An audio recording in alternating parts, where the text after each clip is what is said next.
भीतर ही इसका प्रभाव भी देखने लगा है। स्वामित्व योजना में ड्रोन से पूरे गांव का संपत्तियों का सर्वे किया जाता है और जिनकी जो जमीन होती है उसे उनका प्रॉपर्टी कार्ड, संपत्ति पत्र भी दिया जाता है। थोड़ी देर पहले ही 5,000 गांवों में 4 लाख से ज्यादा संपत्ति मालिकों को ई प्रॉपर्टी कार्ड दिए गए हैं। स्वामित्व योजना की वजह से आज गांवों में एक नया आत्मविश्वास लौटा है, सुरक्षा का एक भाव जागा है। गांव के घर का नक्शा, अपनी संपत्ति का दस्तावेज जब हाथ में होता है तो अनेक प्रकार की आशंकाएं खत्म हो जाती हैं। इससे गांव में जमीन जायदाद पर होने वाले झगड़े कम हुए हैं। कहीं कहीं तो परिवार के झगड़े भी नहीं खत्म हुए हैं। गरीबों दलितों का शोषण की संभावनाएं भी रुकी हैं। करप्शन का एक बड़ा रास्ता भी बंद हुआ है। कोर्ट कचहरी के मामले भी बंद हो रहे हैं। जिन लोगों को अपनी जमीन के कागज मिल गए हैं उन्हें बैंकों से लोन भी लेने में आसानी हो रही है।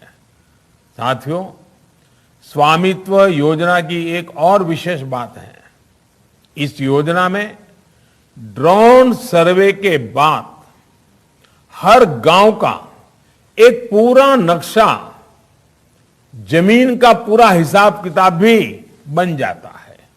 इससे पंचायतों को गांव में विकास के कामों को एक लंबी सोच के साथ, एक विजन के साथ व्यवस्थित ढंग से करने में भी ये नक्शा, ये मैप बहुत काम आने वाला है। और मैं सभी सरपंचों से आग्रह करूंगा, इसको बड़ा समझदारी से आगे बढ़ाएं ताकि गांव व्यवस्थित रूप से विकसित हो। एक प्रकार से गरीब की सुरक्षा, गांव की अर्थव्यवस्था और गांव में योजनाबद्ध विकास, इनको स्वनिधि योजना सुनिश्चित करने वाली है। मेरा देश के सभी राज्यों से भी आग्रह रहेगा कि इसके लिए सर्वे ऑफ इंडिया के साथ एमओयू साइन करने का काम जल्द से जल्द पूरा कर लें। कई राज्यों में इसके लिए भूमि कानूनों में बदलाव की भी जरूरत है।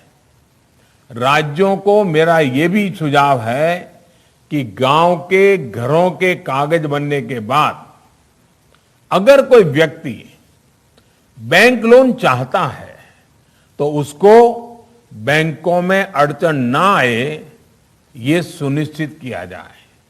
मैं बैंकों से भी अपील करूंगा कि वो प्रॉपर्टी कार्ड का एक फॉर्मेट बनाए जो बैंकों में लोन के लिए स्वीकार्य हो।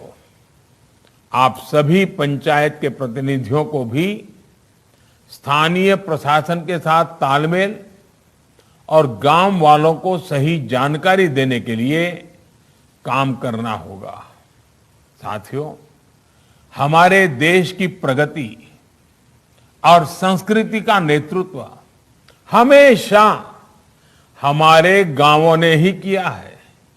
इसलिए आज देश अपनी हर नीति और हर प्रयास के केंद्र में गांवों को रखकर आगे बढ़ रहा है। हमारा प्रयास है कि आधुनिक भारत के गांव समर्थ हो, आत्मनिर्भर हो। इसके लिए पंचायतों की भूमिका को बढ़ाया जा रहा है। पंचायतों को नए अधिकार दिए जा रहे हैं। पंचायतों को डिजिटल बनाने के लिए हर गांव को फाइबर नेट से जोड़ने का काम भी तेजी से चल रहा है। आज हर घर को शुद्ध जल देने के लिए चल रही जल जीवन मिशन जैसी बड़ी योजना की जिम्मेदारी पंचायतों को सौंपी गई है। ये अपने आप में एक बहुत बड़ा काम हमने आपके जिम्मे आपकी भागीदारी से आगे बढ़ाया है। आज गांव में रोजगार से लेकर गरीब को पक्का घर देने तक का जो व्यापक अभियान केंद्र सरकार चला रही है वो ग्राम पंचायतों के माध्यम से ही आगे बढ़ रहा है। गांव के विकास के लिए प्राथमिकताएं तय करनी हो, उनसे जुड़े निर्णय लेने हो, इसमें भी पंचायतों की भूमिका बढ़ाई गई है। आप अपने गांव की चिंता करें, गांव की इच्छाओं अपेक्षाओं के मुताबिक विकास को गति दें। इसके लिए देश आपसे अपेक्षा भी कर रहा है, आपको संसाधन भी दे रहा है। यहां तक कि गांव के अनेक खर्चों से जुड़ी अनेक शक्तियां भी सीधी पंचायतों को दी जा रही है। छोटी छोटी जरूरतों के लिए आपको सरकारी दफ्तरों में अब कम से कम जाना पड़े, इसकी चिंता कर रहे हैं। अब जैसे आज ही जो कैश इनाम, कैश प्राइज यहां दिए गए हैं वो सीधे पंचायतों के बैंक अकाउंट में जमा किए गए हैं। साथियों, भारत सरकार ने 2.25 लाख करोड़ रुपए से ज्यादा की राशि ग्राम पंचायतों के हाथ में ही दी है। इतनी बड़ी धनराशि पंचायतों को इससे पहले कभी नहीं दी गई थी। इस पैसे से गांव में साफ सफाई से जुड़े कार्य उसकी प्राथमिकता रखनी चाहिए। साफ पीने के पानी की व्यवस्था करने के लिए प्रयत्न करना चाहिए। स्वास्थ्य सेवाओं को बेहतर बनाने के लिए भरपूर प्रयास करना चाहिए। लेकिन जब गांव के विकास के लिए इतना पैसा जाएगा, इतने काम होंगे, तो अपने ग्रामवासी ये भी अपेक्षा करेंगे कि हर काम में पारदर्शिता होनी चाहिए। ये अपेक्षा आपसे ही है और आपसे ही की जाएगी। आपकी ही ये जिम्मेदारी होगी। इसके लिए पंचायती राज मंत्रालय ने ई ग्राम स्वराज के जरिए पेमेंट्स की ऑनलाइन व्यवस्था की है। जो भी पेमेंट होगा वो public finance management system PFMS इसके माध्यम से होगा। इसी तरह वर्ष में पारदर्शिता और जिम्मेदारी तय करने के लिए ऑनलाइन ऑडिट की व्यवस्था भी की गई है। मुझे खुशी है कि बड़ी संख्या में पंचायतें इस सिस्टम से जुड़ गई हैं। मैं देश के सभी पंचायत प्रधानों से अनुरोध करूंगा कि अगर आपकी पंचायत इस सिस्टम से नहीं जुड़ी है तो जल्द से जल्द आप इसमें जरूर जुड़ जाएं। साथियों, इस वर्ष हम आजादी के 75वें वर्ष में प्रवेश करने वाले हैं। हमारे सामने चुनौतियां जरूर है, लेकिन विकास का पहिया हमें तेज गति से आगे बढ़ाते रहना है। आप भी अपने गांव के विकास के लक्ष्य तय करें और तय समय सीमा में उन्हें पूरा करें। जैसे कि ग्राम सभा में आप स्वच्छता को लेकर, जल संरक्षण को लेकर, पोषण को लेकर, टीकाकरण को लेकर, शिक्षा को लेकर के एक अभियान शुरू कर सकते हैं।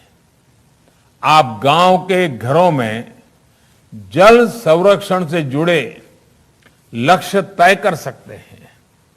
आपके गांव में ग्राउंड वाटर लेवल ऊपर कैसे आए, इसके लिए लक्ष्य तय कर सकते हैं। खेती को फर्टिलाइजर से मुक्त करना हो, केमिकल फर्टिलाइजर से, या फिर कम पानी में पैदा होने वाली अच्छी फसलों की तरफ गांव को आगे बढ़ाना हो, पर ड्रॉप मोर क्रॉप, एक एक बूंद पानी से मबलख पाक कैसे प्राप्त करें, इसके लिए भी आप काम कर सकते हैं। गांव के सभी बच्चे और विशेषकर बेटियां स्कूल जाएं, कोई भी बीच में पढ़ाई न छोड़े। आप सबको मिलकर ये जिम्मेदारी निभानी चाहिए। ऑनलाइन पढ़ाई को लेकर ग्राम पंचायत अपने स्तर पर किस प्रकार गरीब बच्चों की मदद कर सकती हैं, इसमें आप जरूर अपना योगदान दें। मिशन अंत्योदय सर्वेक्षण, इसमें जो गांव की जरूरतें, जो कमियां सामने आती हैं, हर ग्राम पंचायत को उन्हें दूर करने के लिए लक्ष्य निर्धारित करने चाहिए। अभी की इन परिस्थितियों में पंचायतों का मंत्र होना चाहिए, दवाई भी कड़ाई भी। और मुझे विश्वास है कि कोरोना के जंग में सबसे पहले विजयी कोई होने वाला है तो मेरे हिंदुस्तान के गांव विजयी होने वाले हैं।